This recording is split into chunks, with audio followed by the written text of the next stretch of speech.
Já te julgaram só pelo jeito que você fala? Naquela sala abafada do Tribunal de Salvador, o silêncio era cortado apenas pelas risadas contidas do juiz.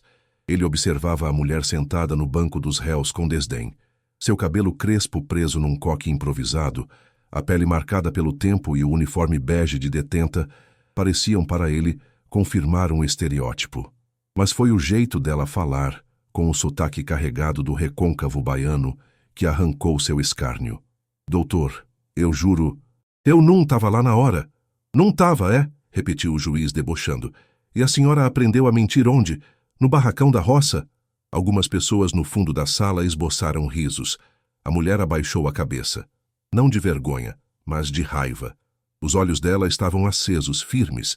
Só que ela não respondeu. Ela sabia que ainda não era hora. O juiz se recostou na cadeira, relaxado, como se aquele caso fosse apenas mais um teatro sem importância. Um caso fácil. Ele não se preocupou em olhar o nome completo da ré no processo. Nem imaginava quem havia sido designado como advogado de defesa. E mesmo que soubesse, jamais esperaria o que estava prestes a acontecer. As portas do fundo da sala se abriram com um rangido seco. Todos viraram o rosto. Um homem negro, alto, de cabelo grisalho impecavelmente alinhado e terno escuro, entrou.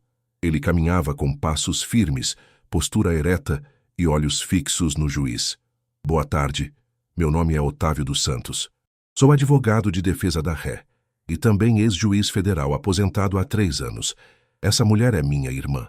A sala congelou. O juiz perdeu o sorriso. O silêncio agora tinha um peso diferente. Otávio não tirou os olhos do juiz nem por um segundo.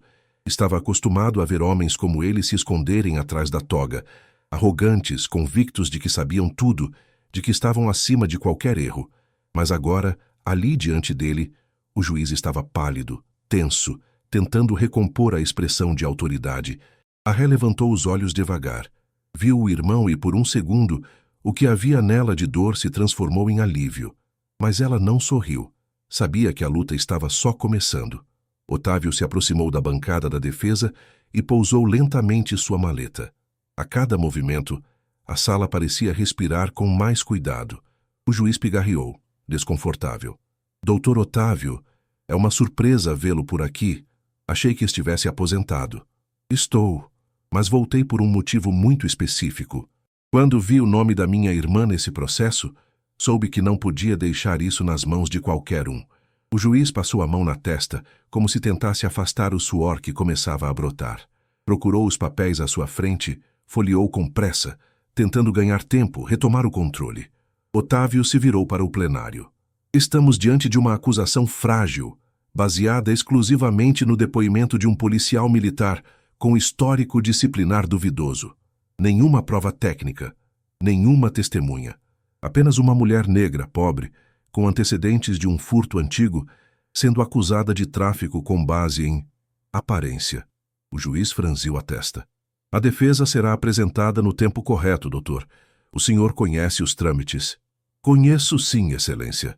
Conheço tanto que reconheci imediatamente a tentativa de conduzir essa audiência como uma formalidade para a condenação rápida. Inclusive, já solicitei a gravação da audiência desde o início, incluindo a parte onde o senhor fez piada com o modo de falar da minha irmã. O juiz empalideceu de vez. Otávio não era só um irmão furioso. Ele era um homem que conhecia cada vírgula da lei. E mais, era alguém que já havia presidido audiências como aquela, que conhecia os atalhos, os vícios, os jogos sujos escondidos sob a formalidade da justiça. A mulher, seu nome era Jéssica dos Santos, sentou-se mais ereta. Pela primeira vez desde que fora presa, sentiu que estava sendo protegida. Tudo havia começado 3 semanas antes. Jéssica voltava do trabalho, um turno dobrado como auxiliar de limpeza, no Hospital Geral de Candeias. Desceu do ônibus cansada, com as pernas doendo e o uniforme ainda úmido de suor.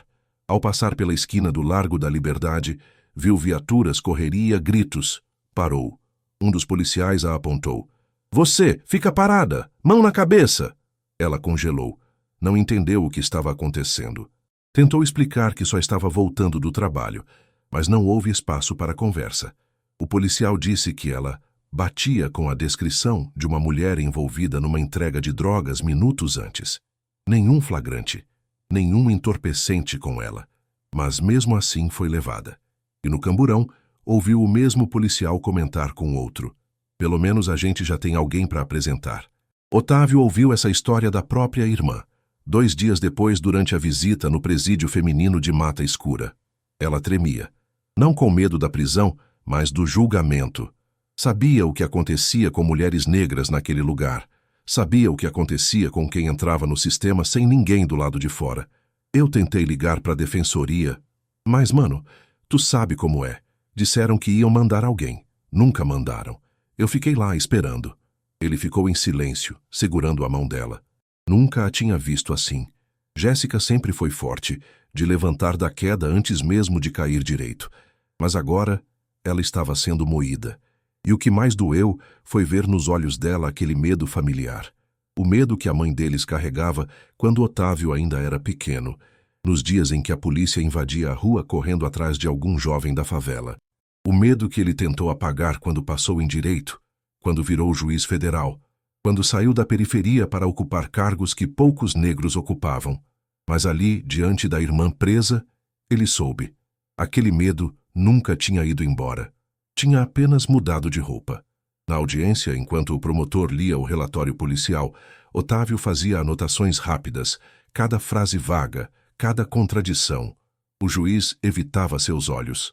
Consta aqui que a acusada foi encontrada a poucos metros do local da ocorrência, batendo com a descrição. No entanto, Otávio interrompeu o promotor com voz firme.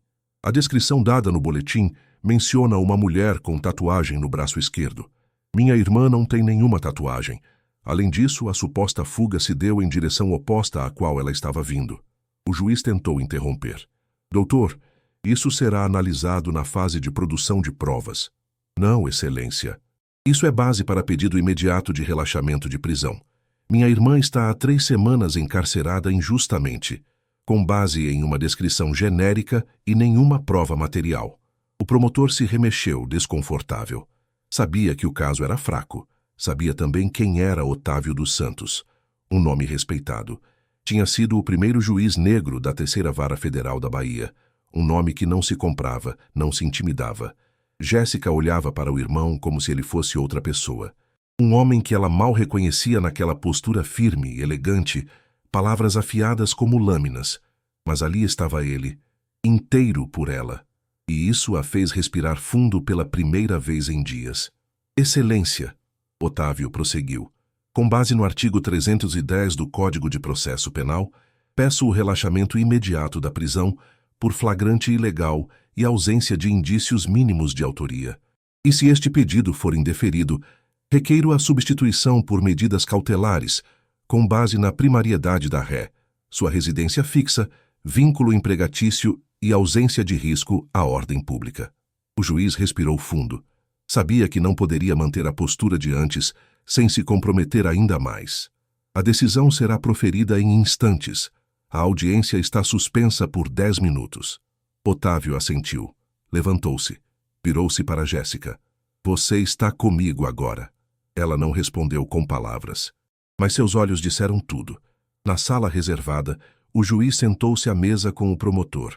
Esse caso vai sair da nossa mão se a gente não for cuidadoso. Já saiu, Excelência. Se o doutor Otávio resolver acionar a corregedoria ou a imprensa, isso vira escândalo. O juiz suspirou. Lembrou do riso que tinha dado minutos antes, do deboche gratuito. Tarde demais para voltar atrás. Mas talvez ainda fosse possível evitar algo pior. Do lado de fora, Otávio olhava para o relógio. Sabia que estava mexendo num vespeiro. Sabia também que, se não estivesse ali com nome, currículo e status, Jéssica provavelmente já teria sido condenada, como tantas outras. Na volta à sala, o juiz manteve o tom mais neutro possível.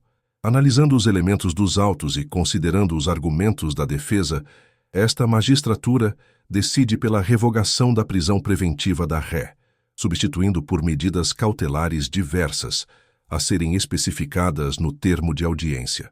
Otávio não comemorou. Apenas assentiu, sério. Mas Jéssica, ela não conteve o choro. Não de alívio, mas de indignação. Porque não era para isso ter acontecido. Porque nenhuma mulher deveria precisar de um irmão juiz federal para ter um mínimo de justiça.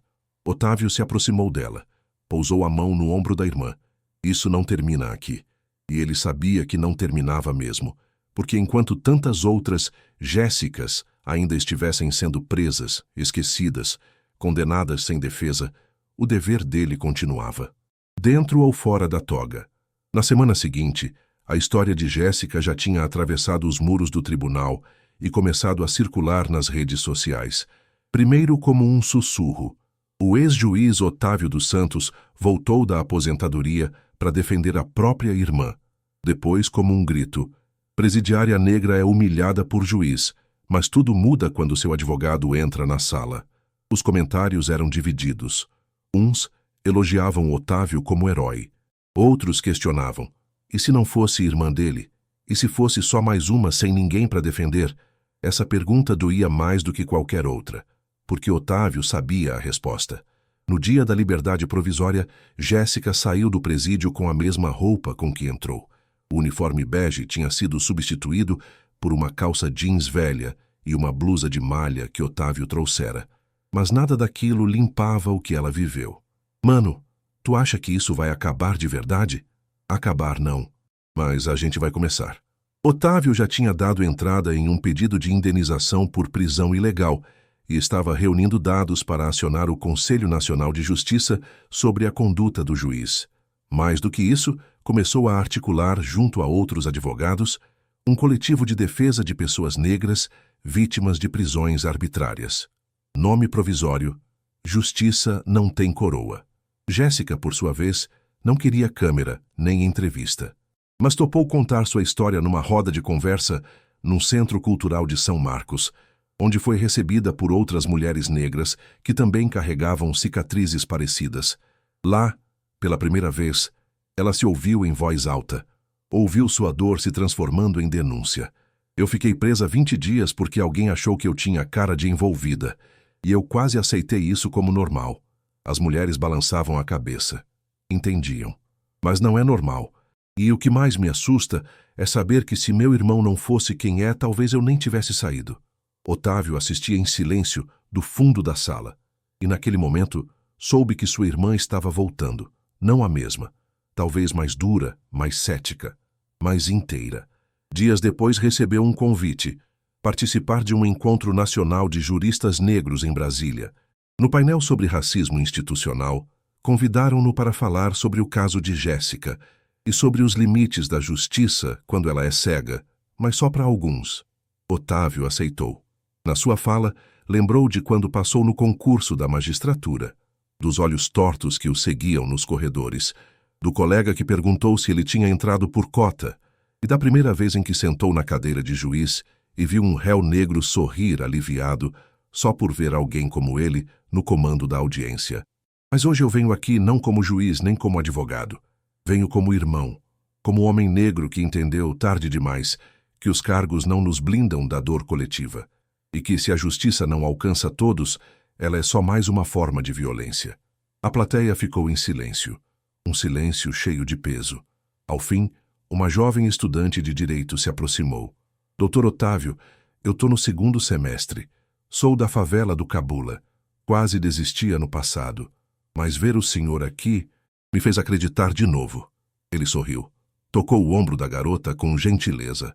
A gente não pode desistir, porque se a gente não estiver lá dentro, quem vai estar por nós? Na volta para Salvador, Otávio passou na casa da mãe. Jéssica estava lá, ajudando a organizar umas caixas antigas. Em cima da mesa, uma foto dos 2 pequenos, de uniforme de escola, abraçados. Lembra disso? Ela perguntou. Foi no dia que você bateu no garoto que queria roubar meu lanche? Ela riu. Eu já defendia você, hein? Ele riu junto pela primeira vez em muito tempo. Depois ficaram em silêncio olhando a foto. Sabiam que tinham vencido uma batalha, mas sabiam também que a guerra era longa. Ao sair, Otávio olhou para o céu carregado. O tempo parecia prestes a virar, mas ele não sentia mais medo. Sentia propósito. E se você já foi julgado pela sua aparência, pelo seu tom de voz, pelo lugar de onde veio, você sabe como essa história machuca. E sabe também como ela precisa ser contada.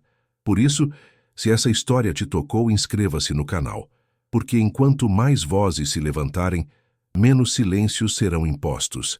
E a justiça só começa a existir quando a verdade é dita, em alto e bom som.